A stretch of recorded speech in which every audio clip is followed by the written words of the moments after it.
안녕하세요. 김영국입니다. 오늘은 공황장애 증상 대처하는 5가지 방법에 대해서 알아보도록 하겠습니다. 사실은 현대병이라 할 정도로 누구나 이런 적지 않은 공황 증상을 겪고 있습니다. 공황장애 증상은 뭐냐면 쉽게 말하면 호흡곤란이에요. 우리가 호흡을 못하게 되면 어떻게 돼요?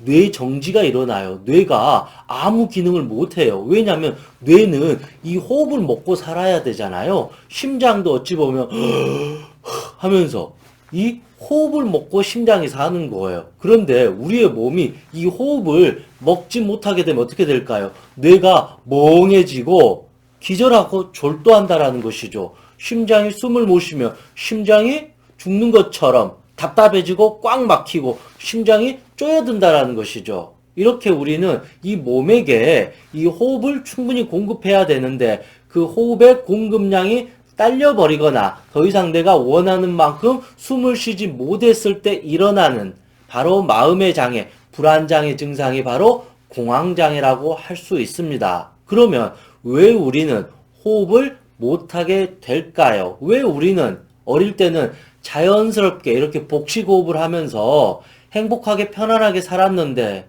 학교 다니면서 직장 다니면서 결혼 생활하면서 점점 우리는 호흡이 이렇게 짧아져 가면서 숨을 못 쉬면서 각종 현대병에 걸릴 수밖에 없는가? 답은 뻔합니다. 내가 일부러 그랬을 수도 있고 아니면 주변 환경에 의해서 그렇게 되었을 수도 있습니다. 결국은 숨을 참았다라는 것입니다. 너무 우리가 열심히 살았다라는 것입니다. 주변에서 괴롭히고 욕한데도 내가 참았습니다. 친구들이 괴롭힌다는 것은 내 숨이 끊어지는 것과 같아요. 부모가 나에게 집착하고 학대하고 공부하라고 스트레스 주는 거, 내 숨통을 막는 것과 같아요. 요즘에 먹고 살기 너무 힘들잖아요. 이 어떤 삶 자체가 숨이 막히니까 우리 안에서 숨을 못 쉬게 된다라는 것이죠. 내가 원하는데 내 삶을 마음껏 펼치고 싶은데 그것을 하지 못했을 때 그 스트레스 압박감 때문에 내가 어딘가에 갇혀버린 것 같은 공황 증상이 일어난다라는 것이죠. 내가 사랑하는 사람을 잃었을 때 내 모든 것을 잃어버린 것 같은 숨을 쉬지 못하니까 공황 장애가 온다라는 것이죠. 회사에서 직장 상사가 부하 직원 보는 앞에서 아이고 김 대리는 진짜로 형편없는 것 같아, 실력도 없는 것 같아, 그럴 거면 회사 때려쳐, 당신 같은 사람은 그냥 돈만 축내는 사람이야, 이런 식으로 말해버리니까 어느 순간 멀쩡했던 내 심장이 죽을 것처럼 터지면서 공황 증상이 일어난다라는 것입니다. 부부간에도 스트레스 싸우다 보니까 공황장애가 일어나는 것이고, 시어머니가 매일 며느리를 쥐잡듯이 잡는 거, 이것도 며느리의 숨을 못 쉬는 거잖아요. 그러니까 숨이 막히니까 화병, 가슴 답답함, 공황증상, 호흡곤란 증상이 일어나는 것입니다. 아니면 내가 너무나도 욕심이 많아서, 아니면 돈을 열심히 많이 벌려고 하다 보니까 매일 야근을 해요. 일 중독에 빠져요. 그러면 어떻게 해요? 당연히 숨을 못 쉬는 거죠. 가슴이 답답해질 수밖에 없습니다. 즉 우리는 이 자기의 숨을 참아버렸다라는 것입니다. 내 스스로가 집착에 의해서 숨을 참아서 호흡곤란이 생길 수도 있고, 주변의 사람이나 환경이나 경제적인 어려움 때문에 압박을 받아서 자유롭게 숨을 쉬지 못하게 되는 것입니다.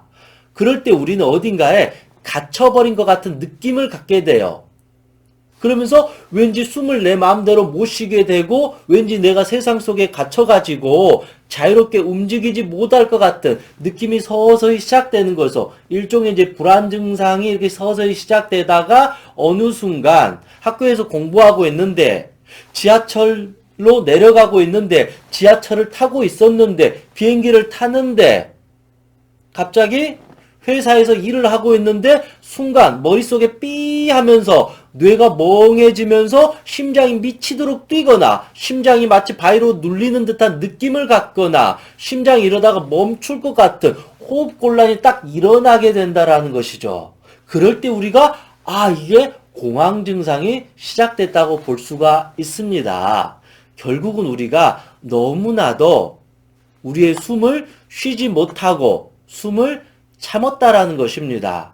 우리가 그렇잖아요. 숨을 쉬지 않고 계속 달리면 어떻게 될까요? 심장이 터질 것처럼 아프잖아요. 심장이 막 뛰잖아요. 이게 공황 증상이에요. 그런데 왼발, 오른발 천천히 이렇게 숨을 쉬고 가면 심장이 여유로워지고 이렇게 숨을 쉬니까 뇌가 깨끗해지니까 우리가 편안하게 걸어갈 수 있다라는 것입니다. 그만큼 이 공황 증상이 일어났다는 건 내가 인생을 잘못 살았다 그런 게 아니라 어찌됐든 숨을 너무 많이 참았다. 좋게 표현하면 너무 애를 쓰고 너무 열심히 희생하면서 헌신하면서 미래를 보면서 자기의 현재 행복을 좀 놓아버리고 미래의 행복을 위해서 숨을 너무 심하게 참아와가지고 심장이 제 기능을 하지 못한다. 아니면 주변에서 너무나도 스트레스를 많이 줘가지고 내가 그 스트레스로부터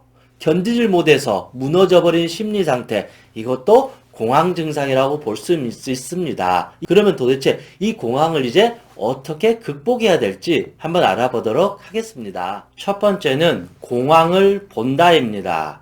이 공황장애 증상이 일어난다라는 것은 우리의 무의식에서 우리의 심장이 나의 고통을 빨리 알아달라고 살려달라는 구조 신호와 같습니다. 그러면 우리는 이 공황의 증상을 보면서 위로해주고 치유해줘야 되는데 실제로는 그렇게 못하는 경우가 많아요. 이 공황 증상이 너무 싫으니까 어떻게 해요? 어떤 사람은 이렇게 심장을 때려버리는 경우가 있어요. 어떤 사람은 너무 여기 빨리 뛰니까 술을 먹어버려요. 담배를 피면서 이렇게 해버려요. 아니면 정말 미치도록 운동을 해버려요. 수면제를 먹어요. 약을 타가지고 이 심장을 잠깐이라도 이완을 시켜요. 아니면 또 어떻게 하나요? 이 공황 증상에 빨려 들어가 버려요. 그래서 이 트라우마 속에서 더 고통을 느껴가지고 정신이 너덜너덜해지면서 그러다 급기야 졸도하거나 기절해서 119에 실려가는 경우도 있습니다. 그렇다고 해서 이 공황 증상을 억압해서도 안 되고 그렇다고 이 공황 증상 트라우마 속으로 들어가는 것도 위험하기 때문에 제3자적인 관점에서 이 공황 증상을 관찰하고 봐야 된다. 소크라테스의 너 자신을 알라라 그러잖아요. 그러면 우리는 이 공황 증상이 가장 심각하고 무서운 거니까 이 공황 증상을 알기 위해서는 어떻게 해야 될까요? 내 공황 증상을 그대로 봐야 돼요. 울고 있는 아이의 눈빛을 보면 아이가 왜 우는지 알 수 있어요. 겁먹은 아이의 표정을 보면 왜 이 아이가 겁을 먹었는지 알 수 있고 물어볼 수 있고 도와줄 수 있다라는 것이죠. 그런데 우리는 그 아이를 보는 게 아니라 왜 울어? 왜 겁먹어? 왜 불안해? 그러지 마. 그냥 생각하지 마. 그냥 밖에 나가서 놀아. 그냥 밥 먹어. 잠자버려. 이런 식으로 이 공황 증상을 보려고 하는 것이 아니라 없애버리려고 하면 당장은 괜찮은 것 같지만 이 증상은 내일 점점 심해진다라는 것이죠. 또 다른 예로는 내가 혼자 이렇게 자고 있는데 집에 강도가 들어왔어요. 얼마나 무섭겠어요. 그러니까 이불을 이렇게 뒤집어 쓰고 마치 죽은 사람처럼 가만히 있겠죠. 제발 강도야 물러가라. 이런 식으로. 강도를 보면 죽을 것 같으니까 아무것도 못하게 된다라는 것이죠. 그러면 강도는 내 집에 있는 모든 것을 훔쳐가고 다음날 또 올까요? 안 올까요? 또 오게 돼요. 또 오게 돼요. 그러면 나는 매일 저녁마다 이 강도가 나타나니까 이 엄청난 심각한 트라우마, 공황 증상에 시달린다라는 것이죠. 그러면 어떻게 해야 될까요? 결국은 내 자신과 내 가족과 내 집을 지키기 위해서는 이불을 던져버리고 강도야 라고 봐야 돼요. 알아차려야 돼요. 그래야지 강도가 놀라서 도망갑니다. 그러면 두 번 다시 강도는 우리 집으로 오지 않는다. 이 공황이라는 게 강도라는 것이 아니라 내 마음속에 찾아오는 아주 무서운 귀신과 같은 존재일 수도 있잖아요. 고통스러운 느낌일 수 있잖아요. 그렇다고 해서 우리가 무서워서 피해버려도 안 되고 내 집을 버리고 도망가서도 안 된다라는 것입니다. 그래서 이제는 이 공황 증상을 있는 그대로 이제 봐야 돼요. 그러면 이 공황 증상이 더 심해지지가 않아요. 우리가 그렇잖아요. 사람의 마음을 이해해주면 그 사람의 마음이 풀리잖아요. 아이가 엄청 화가 났는데 엄마가 그 아이의 마음을 보면서 알아주면 아이의 화가 풀리잖아요. 속상함이 풀리잖아요.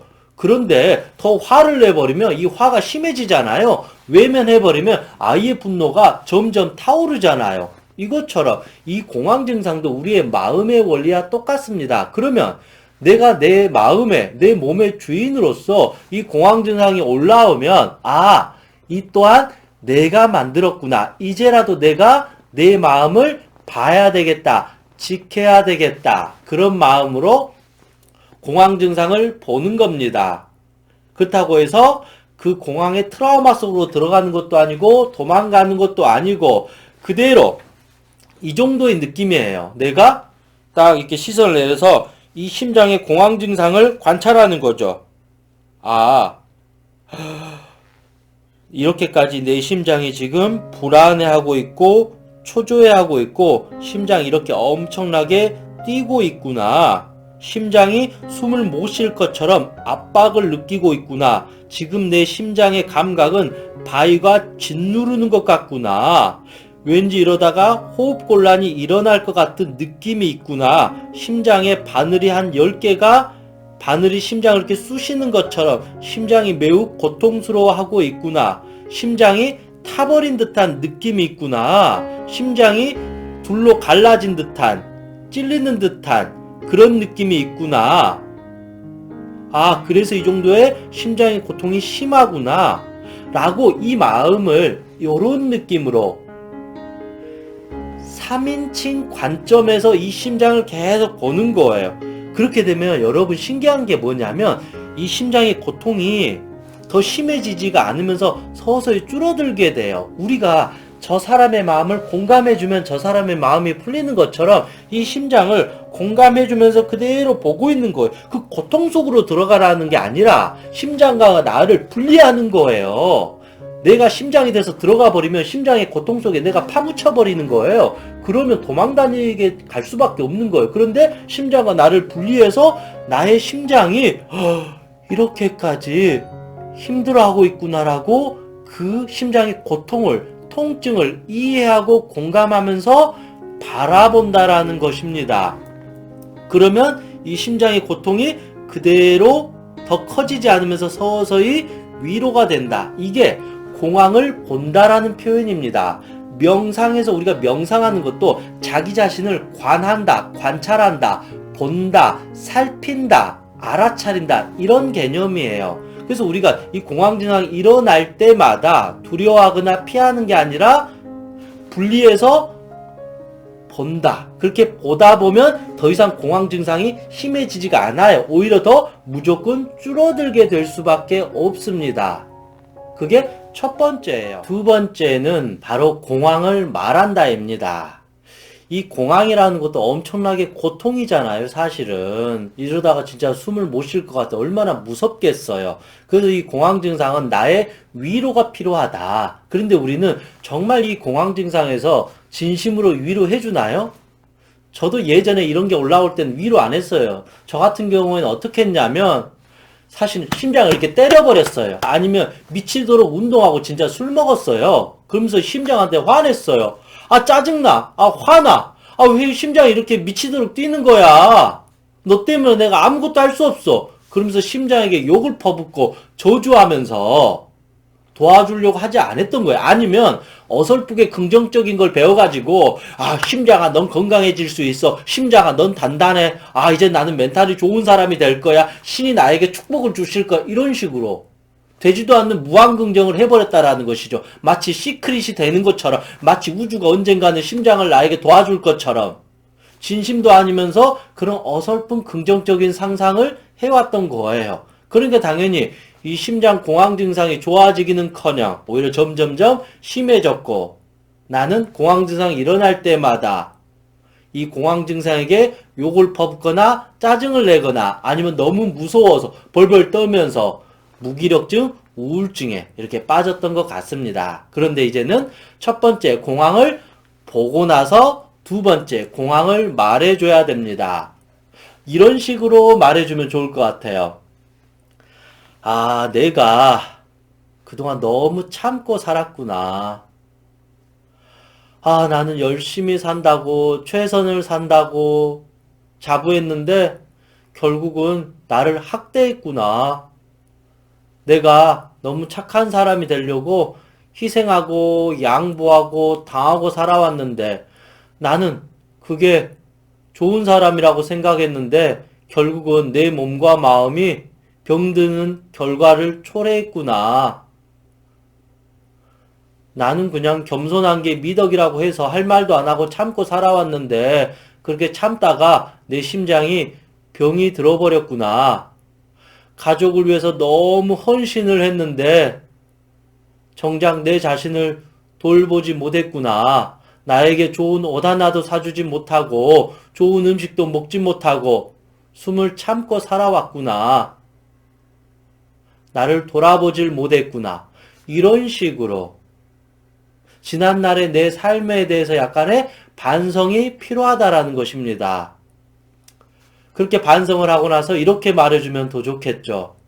이제라도 내가 내 자신을 잘 돌봐야 되겠다. 이제 내가 숨을 쉴 수 있도록 해줘야 되겠다. 이제라도 나도 행복하게 살고 싶다.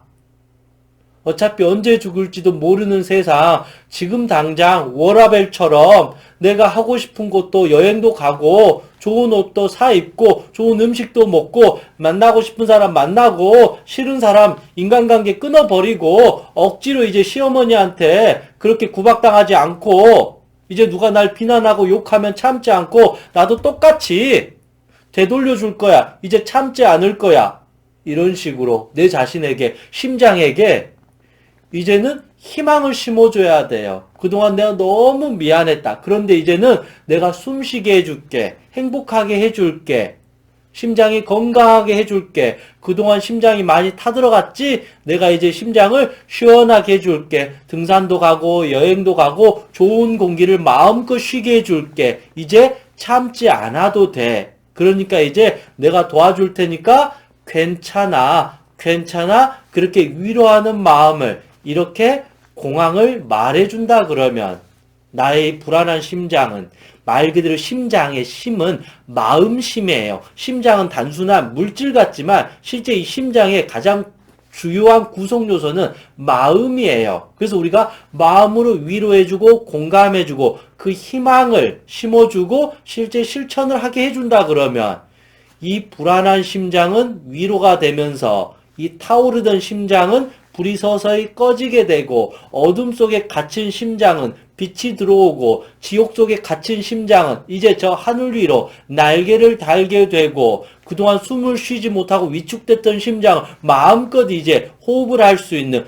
기회를 얻게 된다. 그게 바로 두 번째 공황을 진심으로 사과하고 희망을 심어주는 바로 말한다입니다. 세 번째는 공황을 숨쉰다입니다. 공황이 생긴 거는 결국은 숨쉬는 법을 잃어버린 겁니다. 너무 숨을 참다 보니까 호흡곤란이 일어났습니다. 그래서 우리는 이제 시간 날 때마다 공황장애가 일어날 때 꼭 숨 쉬려고 노력하는 게 아니라 아침에 일어나는 순간부터 저녁에 잠을 자는 그 순간까지 호흡을 알아차리면서 숨을 자꾸 쉬어야 됩니다. 왜냐하면 지난날에 숨 쉬지 못한 그 빚을 이제라도 갚는 마음으로 더 많이 호흡을 알아차리고 더 호흡에 내 정신을 기울여야 된다라는 것입니다. 그러면 어떻게 호흡해야 될까요? 어쨌든 공황장애가 있는 사람들은 호흡이 이렇게 가빠요.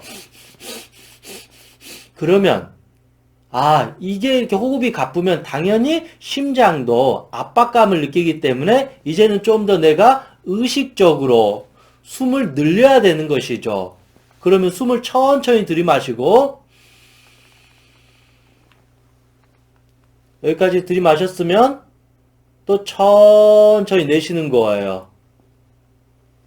이 호흡량이 이렇게 짧았는데 의도적으로 내가 몸을 이렇게 활짝 피면서 이런 상태에서는 숨이 안 쉬어지잖아요.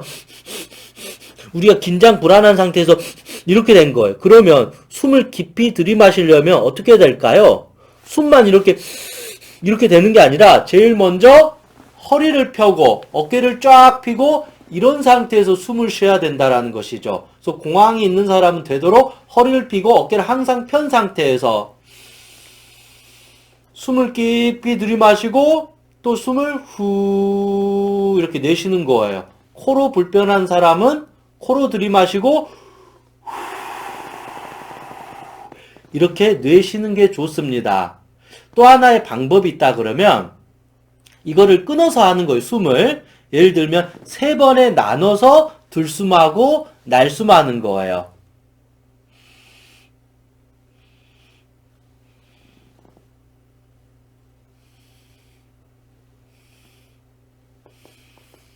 그러니까 훨씬 천천히 여유롭게 들숨 날숨을 하잖아요. 한 번에 들숨 날숨이 아니라 한 번, 2번, 3번에 나눠서 들숨, 한 번, 2번, 3번에 나눠서 날숨. 이거를 5번에 나눠도 되고 10번에 나눠도 됩니다. 나에게 가장 필요한 만큼 나눠서 하시면 훨씬 더 숨을 골고루 균형 있게 들숨할 수 있고 골고루 균형 있게 날숨할 수 있습니다. 그렇지 않으면 순간 훅 들어왔다가 훅 빠져버리니까 내 뇌와 심장, 몸에게 전체적으로 이렇게 숨을 균형감 있게 제공할 수가 없다. 그리고 또 하나의 팁이 있으면 이렇게 숨을 끊어서 들숨했잖아요. 여기서 바로 날숨하지 않고 여기서 몇 초 정도 멈추는 거예요. 여기서 한 3초 정도, 5초 정도 마음속으로 숫자를 세는 거예요. 1, 2, 3, 4, 5 그리고 후 이렇게 숨을 쉬는 거예요. 그럼 훨씬 더 숨을 편안하게 내쉴 수 있습니다. 이게 바로 공황을 숨쉰다입니다. 물론 명상에서는 의도적으로 이렇게 호흡을 늘리는 게 좋은 건 아니지만 공황장애가 심한 사람은 의도적으로 몸을 이렇게 피고 호흡을 이렇게 숫자를 세가면서 늘리게 되면 그동안 이 심장과 뇌가 훨씬 더 숨을 더 많이 받아들일 수 있기 때문에 이 공황 증상이 서서히 사라지게 될 수밖에 없습니다. 그래서 너무 이 공황 증상이 심한 사람이 명상을 하는 것은 사실은 옳지 않을 수 있기 때문에 그냥 이렇게 이 사람은 천천히 들숨하고 날숨한다. 그 연습만 하셔도 많이 도움이 될 것 같습니다. 호흡을 3번에서 5번 정도 끊어서 들숨, 그리고 끊어서 날숨, 그리고 들숨했을 때 한 3초에서 5초 정도 호흡을 멈추고 그때 다시 날숨을 하는 것도 좋은 팁이 될 수 있습니다. 4번째는 바로 공황을 걷는다입니다. 이 공황이 어찌 보면 이 심장의 문제잖아요. 호흡의 문제잖아요. 뇌의 문제가 되는 거잖아요. 어쨌든 이게 육체적인 문제로 드러나 버린 거예요. 물론 그 시작은 정신적인 압박 때문에 이 신체화 장애라는 몸의 고통이 시작된 거예요. 그러면 이 몸이 지금 문제가 있으면 몸은 몸으로 풀어야 돼요. 물론 마음으로도 풀어야 되지만 몸은 몸으로 풀어야 되기 때문에 저는 공황장애가 있는 사람들은 자주 걸어야 된다. 왜 그러냐면 공황장애에 걸린 거는 내가 자연스럽게 호흡하는 법을 잃어버린 거예요. 그러면 우리가 자연스럽게 걷다 보면 자연 호흡이 일어나요.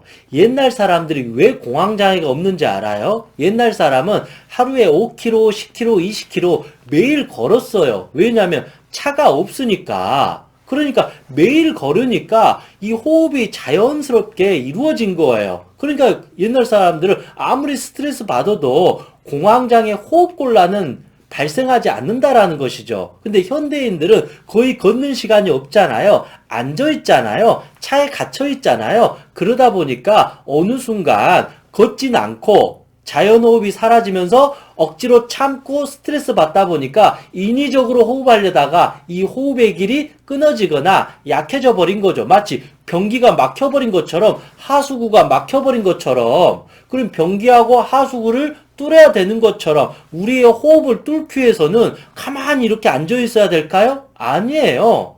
제가 말한 공황의 이 3가지 방법과 함께 이제는 우리가 걸어야 된다. 어깨를 활짝 펴고 들숨하고 날숨하고 그 3가지 방법을 적용하면서 하는 거죠. 첫 번째 걸으면서 이 공황을 보는 거죠. 아, 공황에 이 증상이 이렇구나. 심장의 고통이 이렇구나. 그리고 공황을 말하는 거죠. 그동안 내가 숨 못 쉬게 해줘서 미안해. 그동안 내가 사랑해주지 못해서 미안해. 앞으로 내가 사랑해줄게. 그리고 천천히 들숨, 날숨 이렇게 세 가지를 하면서 공황을 걷게 되면 잃어버리는 호흡을 찾게 된다. 이것을 바로 자연 호흡이라고 하는 것입니다. 우리가 명상을 열심히 하다 보면 어느 순간 이 가슴이 뻥 뚫린 것 같으면서 아주 깊은 고요한 상태의 자연 호흡이 이루어져요. 이것처럼 우리가 매일 걷다 보면 이제 이 마음속에 응어리가 풀리면서 호흡의 양이 넓어지면서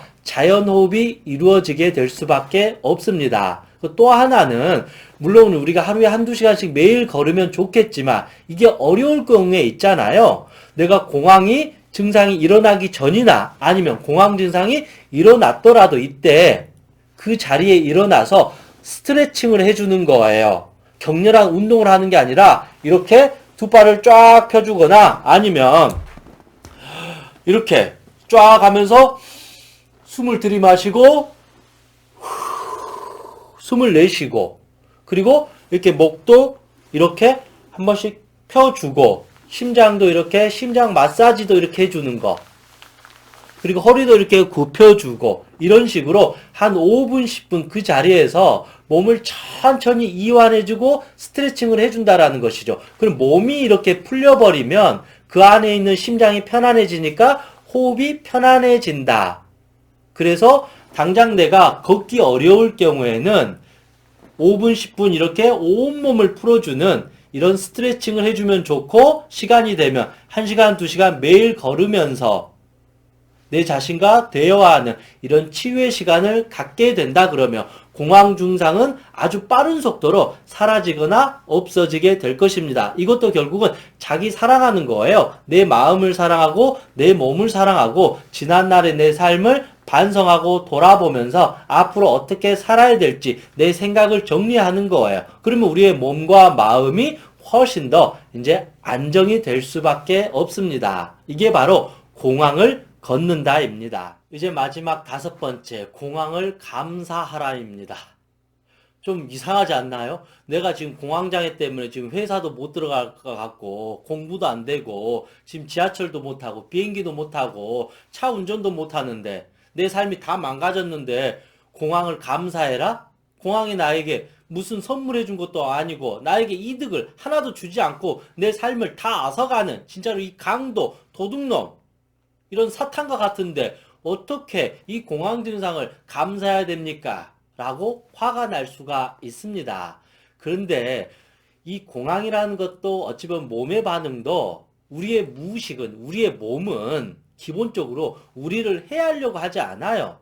예를 들면 이거는 제가 뭐 종교는 없지만 저 하느님께서 나에게 벌을 주는 게 단순하게 내 삶을 파괴하려고 벌을 주는 게 아니잖아요. 나에게 시험을 들게 하는 게 나를 의심해서 꼭 그런 게 아니잖아요. 나에게 벌을 주는 것도 그 벌을 받고 거듭날 수 있도록 그 기회를 주는 거잖아요. 나에게 시험을 주는 것도 더 멋진 사람이 되기 위해서 고난을 겪는 것처럼 이 하느님께서도 결국은 내가 더 잘 되기 위해서 어떠한 메시지를 준다. 이것처럼 우리의 이 몸도 내 자신을 파괴하려고 하지 않아요. 우리의 몸은 나를 사랑해요. 나도 내 몸을 사랑해요. 신이 나를 사랑해요. 그러니까 당장은 나에게 고통을 주는 것 같지만 사실 내가 더 잘 되기를 바라는 마음으로 지켜보신다. 우리의 공황장애 증상도 우리의 몸이 주인인 나에게 벌 받아라 이 나쁜 놈아 라고 이렇게 해코지하고 괴롭히는 게 아니라 이 영국이 주인아 제발 좀 멈춰. 안 그러면 우리 심장병 걸릴 수 있어. 우리 나중에 이러다가 암 걸릴 수 있어. 너 그러다가 평생 외롭게 살 수 있어. 너 그러다가 죽어. 그만 일해. 그만 참어. 우리 좀 숨 좀 쉬고 살자. 우리 행복하게 살자. 가족을 좀 돌봐야 돼. 돈이 제일 소중한 게 아니야. 그깟 명예 권력에 너무 미치지 마. 어찌 보면 이 공황 증상도 내가 뭔가 잘못했던 거에 대해서 브레이크를 밟는 거예요. 왜냐하면 우리의 몸이 그렇게 말하는 거죠. 무의식이 브레이크를 밟지 않으면 어떻게 될까요? 낭떠러지로 떨어져요. 이 공황 증상을 내가 알아차리고 나를 사랑하고 내 건강에 집중하지 않으면 나중에 정말로 더 큰 병이 일어날 수 있고 암이 될 수도 있고 내 삶이 다 망가질 수 있기 때문에 공황이라는 증상을 주면서 폭주하고 있는 나를 지금 멈추게 해주는 거예요. 주의나 연구가 이제 그만해. 이제 좀 쉬자. 이제 우리 자신을 좀 돌보자. 이제 우리 건강 관리해야 돼. 이제 너를 좀 사랑해야 돼. 이제 좀 남을 위해서 희생하고 헌신하는 거 이제 그만해야 돼. 라고 이 공황 증상이 제발 그만하자 살려달라고 나에게 애원하는 거예요. 그렇지 않으면 나 너무 무서워. 나 죽을 것 같아. 이렇게라도 우리의 이 공황이라는 무의식이라는 우리의 몸이 주인 나에게 애원하는 게 바로 공황 증상이에요. 나에게 네가 잘못했으니까 벌 받아라, 고통 받아라 이런 어떤 마음이 절대 아니고 어떻게 하면 나를 살려주려고 이렇게 하는 거예요. 쉽게 말하면 그 여러분 휴즈 이론이라고 들어보셨나요? 우리가 그 전기를 막 냉장고, TV 이것저것 전기를 사용을 많이 하게 되면 어떻게 될까요? 그 휴즈가 알아서 끊어져요. 왜냐하면 그 휴즈가 끊어지지 않으면 이 전력 과부하로 이 집이 불타버릴 수가 있어요. 그래서 이 휴즈는 더 이상 놔두면 이 집이 불탈 것 같으니까 이 휴즈가 딱 끊어져 버리면서 정전 상태가 일어나는 거예요. 그런데 우리는 이 정전이 나니까 어떻게 해요? 화를 내잖아요. 이 정전이 나가지고 냉장고가 지금 냉장고 음식이 다 썩어버리고 TV도 보지도 못하고 한겨울에 이렇게 춥게 살아야 되고 막 짜증을 나고 화를 내잖아요. 이 휴즈가 끊어져 가지고. 그래서 어떻게라도 이 휴즈를 연결시키려고 하잖아요. 근데 그게 잘못됐잖아요. 이 휴즈가 끊어지는 게 나쁜 거예요? 감사한 거예요? 감사한 거예요. 이 휴즈가 다행히 끊어져 가지고 이 집에 불이 나지 않는 거예요. 불이 났으면 사랑스러운 내 아이들과 나와 이 모든 집이 다 타버릴 수 있었던 거기 때문에 이 휴즈가 끊어져 가지고 냉장고에 음식이 썩어도 TV를 못 보든 좀 춥더라도 차라리 이게 낫구나. 다음부터 내가 휴즈가 끊어지지 않도록 전력을 과부하지 않고 좀 더 조심해야 되겠구나. 너무 무리하게 전기를 끌었으면 되지 않겠구나라고 반성하면서 다시 이제 휴즈를 연결하고 전력을 조금씩 쓰니까 이 휴즈가 끊어질 일이 없다라는 것이죠. 그러면 이 집은 영원히 불탈 일이 없다. 이게 바로 이 휴즈 이론처럼 공황장애 증상도 똑같다라는 거죠. 그러면 우리의 이 공황 증상이 일어나는 것도 일종의 휴즈가 좀 끊어진 거예요. 그러면 이 공황 증상에 대해서 우리는 화를 내고 욕을 하고 괴롭혀야 될까요? 아니에요. 지금이라도 이 공황 증상이 나타난 게 다행이다. 완전히 터지지 않았고 지금은 기회가 아주 많이 있구나. 그래서 내가 반성하면서 욕심 부리지 않고 감사하는 마음으로 이제 호흡하면서 나를 지키고 사랑하고 내 삶을 돌아보면서 잘 살아야 되겠구나. 아이고 하마터면 큰일 날 뻔했구나. 내 몸이 박살날 뻔했구나. 내 몸이 망가질 뻔했구나. 내 자동차가 저 낭떠러지로 떨어져서 끝날 뻔했구나. 그래서 이 공황장애 증상이 오히려 멈추게 해줘가지고 내가 다시 돌아갈 수 있도록 기회를 주는 나에게는 하느님과 같은 존재고 나에게는 수호천사와 같은 존재이구나. 그래서 이 기회를 내가 감사히 받아들이면서 내 삶을 돌아봐야 되겠다. 바로 그게 제가 말한 공황장애에 감사라는 마지막 치료법이라고 볼 수 있습니다. 그렇게 따지고 보면 이제는 이 공황 증상이 일어날 때 더 이상 두려워하지 않고 오히려 미안해하고 감사하게 된다 그러면 이제 공황장애는 다 사라지게 되는 겁니다. 그 더 중요한 거는 이제부터는 예전처럼 무리하게 애쓰면서 희생하면서 고통받으면서 살지 않는다라는 것입니다. 당장 운 좋게 뭐 일을 좀 안 해버리고 좀 여기저기 여행 가버리면 이 공황 증상이 사라질 수 있어요. 어떤 사람은 학교에만 가면 공황 증상이 생겨요. 회사에만 가면 공황 증상이 생겨요. 저 사람만 만나면 공황 증상이 생겨요. 그러면 학교 안 가고 회사 안 가고 저 사람 안 만나면 당장 공황 증상이 사라져요. 그런데 나중에 또 학교 가고 회사 가고 또 어떤 스트레스를 받으면 공황 증상이 생긴다라는 거죠. 제가 말한 거는 본질적으로 어떤 걸 피해야 된다고 해서 공황 증상이 사라지는 것이 아니라 결국은 내가 내 삶을 온전히 돌아보고 내 삶을 감사히 여길 줄 알았을 때 이제 공황 증상이 완전히 사라지고 다시 세상을 살아가도 내가 너무 또 무리할 뻔했구나. 그만하고 욕심 부리지 말고 숨을 쉬어야 되겠다. 좀 더 감사하는 마음으로 다시 내 삶을 안정해야 되겠다 하면 공황 증상이 일어나려가도 다시 사라지게 되고 다시 우리는 또 열심히 일하고 좀 더 과부하가 생길 것 같으면 휴주 끊어지겠다. 미리서 내가 전력을 차단해서 쉬게 되니까 휴주가 끊어질 이유가 없다. 휴주가 끊어질 이유가 없다는 것은 두 번 다시 이제 공황장애가 일어날 이유가 없다. 내 집이 두 번 다시 불탈 이유가 없다. 이렇게 살아가는 게 진정한 행복이고 저는 평화라고 생각합니다. 그래서 이렇게 5가지 방법을 잘 이해하시고 조금씩 훈련한다 그러면 공황장애는 틀림없이 사라지게 된다. 그렇게 저는 생각합니다. 이상 행복체면사 청명이었습니다. 수고하셨습니다.